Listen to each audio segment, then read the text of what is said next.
நேத்து விஜய் சொன்ன இந்த கிண்டர் ஜாய்க்கு அடம் பிடிக்கிற மாரி, ஓட்டுக்கு வந்து அடம் பிடிச்சு அழுது, உங்க வீட்ல ஓட்டு போட வைங்கன்னு சொன்னாலும் சொல்லி மேனிபுலேட் பண்ணிட்டாரு. ஆக்சுவலா வந்து ஒரு மாமாக்காக வந்து என்ன பண்ணணுமா, கெஞ்சி கூத்தாடணுமா. கிண்டர் ஜாய் எப்படி வாங்குறதுக்கு அழுவீங்களோ, அதே மாரி இந்த மாமாக்காக கெஞ்சி கூத்தாடி வீட்ல உள்ளவங்கலாம் வந்து அவங்களுக்கு ஆதரவு தெரிவிக்கணுமா. அந்த சின்ன குழந்தைங்க வந்து கேவலங்காலமா அசிங்கமான வார்த்தைகள் யூஸ் பண்ணி அந்த வீடியோஸ்லாம் இருக்கு.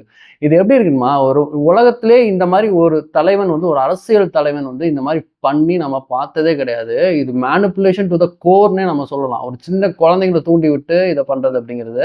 உங்க கொள்கை தலைவர் பெரியார்லாம் இருந்தா உங்கள வந்து தடியாலே அடிச்சிருப்பாரு. நீங்க உங்க உங்க செயல்பாடுகளால உங்களுக்கு அந்த ஆதரவு வரணுமே தவிர, நீங்க வந்து இந்த மாரி கெஞ்சி, கூத்தாடி ஒரு யார வந்து சின்ன பிள்ளைங்கலாம் மேனிபுலேட் பண்ணி பண்றது வந்து, இது நான் என்ன சொல்றதுன்னே தெரியல.